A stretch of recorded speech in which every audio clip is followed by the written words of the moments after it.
Hello, everyone, and welcome back to our 9-month odyssey around the world. And today we're going to a place that is so amazing, so spiritual, that over 200,000 people a year actually walk to it. That's Santiago de Compostela, Spain. Welcome to Living Phase 2.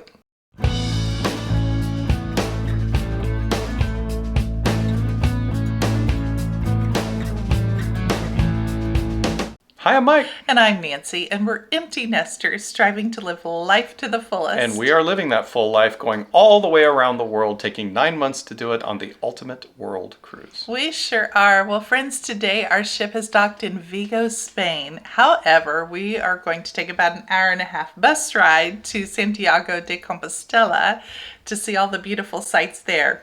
But let's just pause for a moment with Vigo, Spain. It is in the northwest corner of Spain, just outside of Portugal. We thought the port was lovely when we got off the ship. It looked like it'd be a nice place to explore. Yeah, it's a really nice new port. They've got a boardwalk, shopping, restaurants. They had music playing and bands. Actually, it was a little disappointing that we didn't spend more time in Vigo, but as we always say, it gives us a reason to come back. Well, let's talk about the tour we took. Yes, this tour was large. In fact, it was 3 busfuls And of it's the people. last big tour we're taking. We are so glad about that, friends. Yeah. I mean, just as an example here, we waited 30 minutes on a couple of couples to join with all of the people. One showed up like right at the tail end, and the other, I don't know what And there was another that happened. never showed up, right? Yeah. Which caused delays. It does. Yep. It does. So, you know what? We are going to have a video coming out fairly soon all about shore excursions. And so you're not going to want to miss that, because it's going to talk about all the different types of shore excursions that we went on. So be sure, friends, like, subscribe, turn on those notifications so you don't miss it, because it's going to be a good one. Right.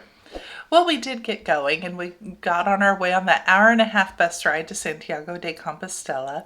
And Mike, why don't you talk about why that is such a popular place or a popular destination to go to? Right. Santiago de Compostela is the ending point of the Camino de Santiago. And so what that is, it's the way of St. James. So San Diego, as you would say in the United States, Santiago, is actually St. James, who was one of the apostles, and his relics or his remains are entombed in the cathedral here in Santiago de Compostela. And so what started happening is pilgrims would go on a walk, kind of a penance walk, a spiritual walk, and walk from some point to come to the cathedral to go see his remains. And so that now has become bigger and bigger, and more people are doing it. Many people are doing it that aren't necessarily looking for a spiritual journey. They're just doing it as a hike. I mean, even REI has a part on their website about the way of St. James, and so it's really become this walk. And we saw tons of pilgrims doing it. Obviously, over 200,000 people a year do some distance or some form of this walk.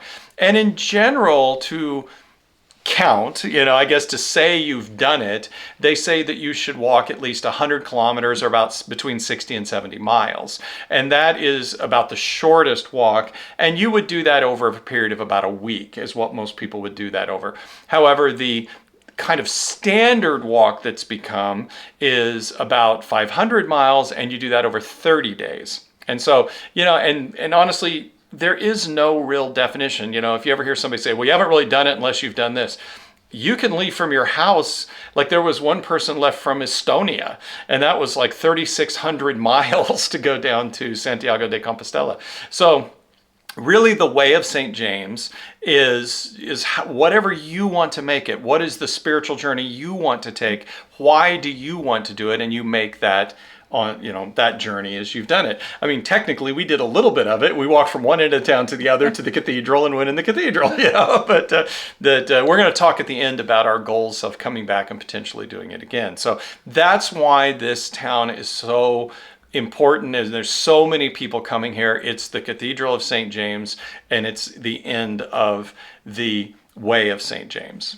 Well, when we arrived, our guide gave us a walking tour through town, which was very, very helpful. She showed us all the different highlights, and we were kind of able to get our bearings about ourselves.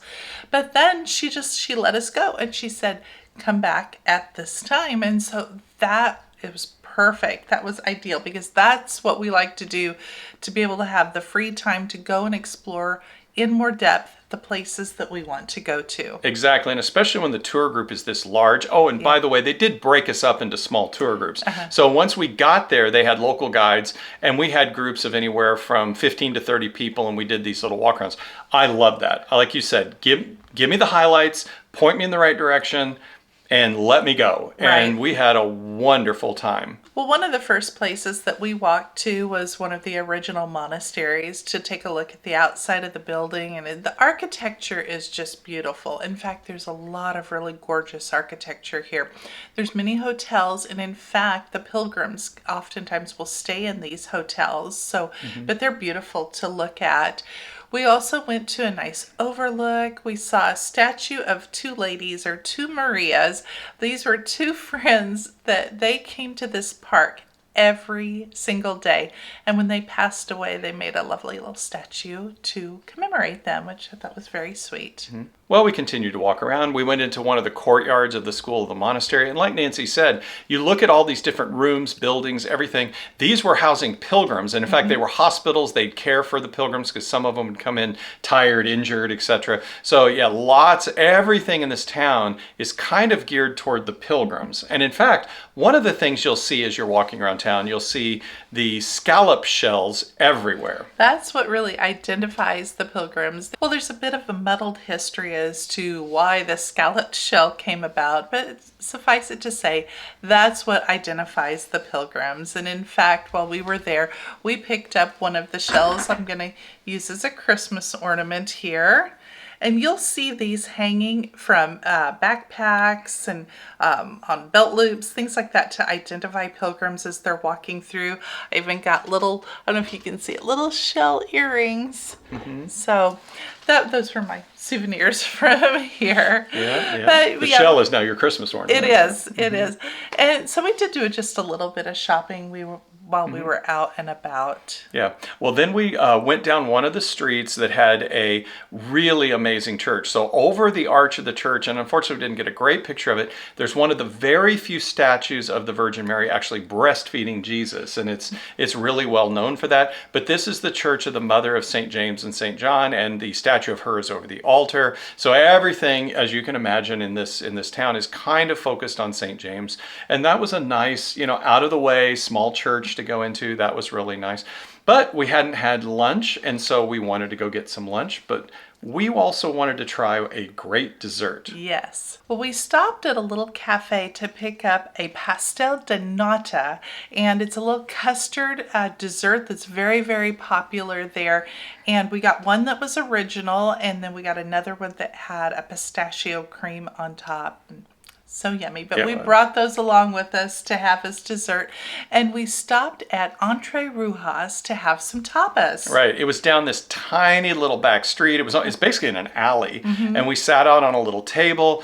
And these were truly the best tapas we've had in Spain. And in fact, they were...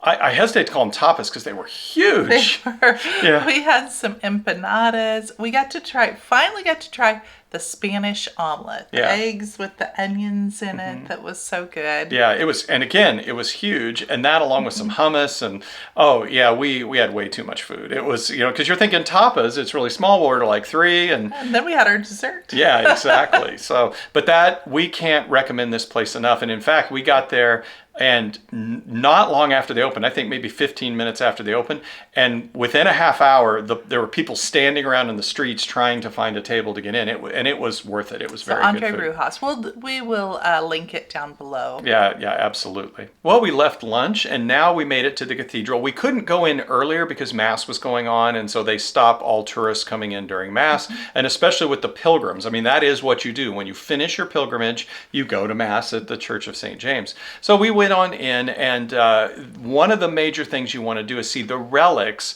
where St. James is entombed, and there's usually quite a long line to go down under the altar to see that.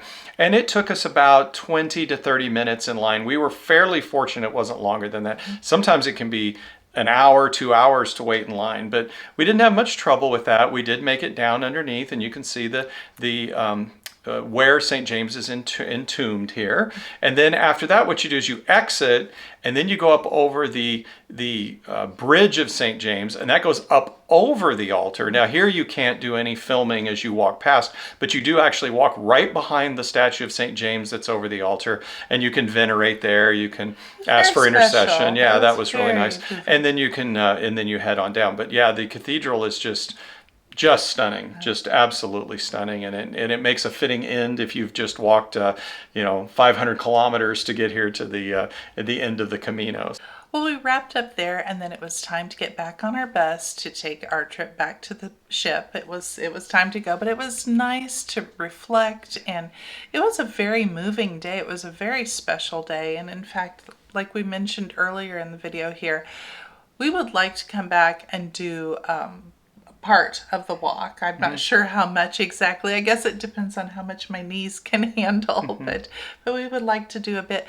Now, just so you know, friends, there are tours that can help you, and I don't, since we haven't taken the walk, I don't have any to recommend, but they will take your luggage from one hotel to the next. So they'll plan your route for you, so you know what town you're going and what town you're going to be staying in at the next night. They'll have the hotel reservations all made for you.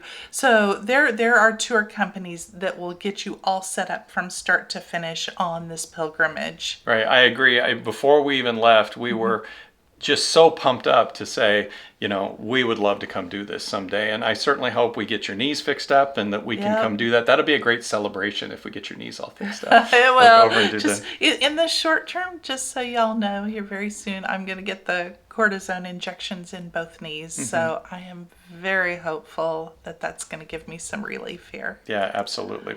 Well, so we're looking at coming back, and we enjoyed it a lot. Yeah, but where are we going? Yeah, where are we going tomorrow? Well, we're going to Cove, Ireland. Well, actually, not tomorrow, in 2 days, because we have a day at sea. Oh, thank goodness. We have been going so much during this time. And so we just had a very, very relaxing day. The next day, it was a sea day, and just spent time with our friends. We had put our feet up, and it was a good day. But yeah, Cove, Ireland is the next day. Yep, so we're going to see the Titanic Museum. Cove has a great history related to the Titanic. And what else do you do in Ireland? We go to church and we go to a pub. So those fish and chips. That's right. That's what we're going to do. So I hope you tune in and give a quick look at Cove, Ireland. All right. Well, we'll see you later. Yep. Have a beautiful day. Take care. Bye-bye. Bye-bye now.